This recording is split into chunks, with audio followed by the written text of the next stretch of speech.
this video, my mother, Sandra Munchow, will be sharing with us the food story she has with pierogies.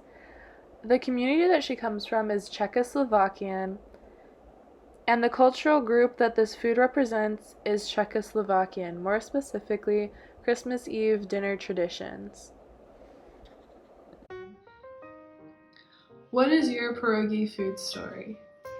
Well, growing up, my mom's mother, my grandmother, grew up in Czechoslovakia and was born in 1912.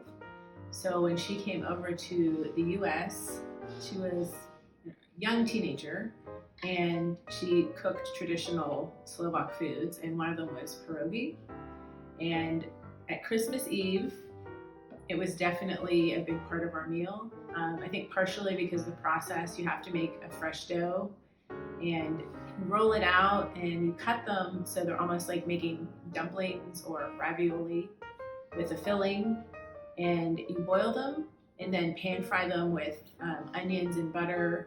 You can have different fillings. You can have fruit fillings, cheese and mashed potato, or kind of a cheese and mashed potato was a traditional one we ate. You could also do meats, even sauerkraut, which was popular in that part of the world.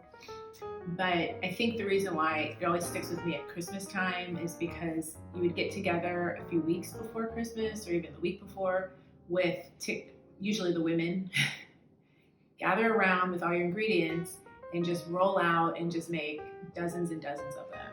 So it's kind of a social thing, you know. The women would get together, make the pierogies ahead of time, spend an afternoon together, getting it all ready, and then serve it Christmas Eve. We didn't have any meat in them. Traditionally, growing up Catholic, you didn't have meat Christmas Eve. And I think when my grandmother grew up too, it was common, I think Fridays they didn't eat meat year round.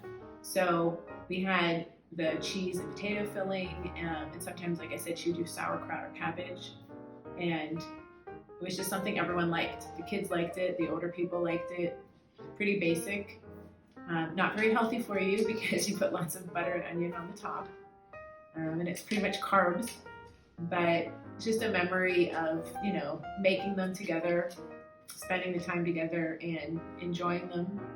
You can make them anytime during the year, but like I said, they're kind of labor intensive and take up a lot of room and space. So I think that's why we kind of did it Christmas Eve. Thank you for your time. You're welcome.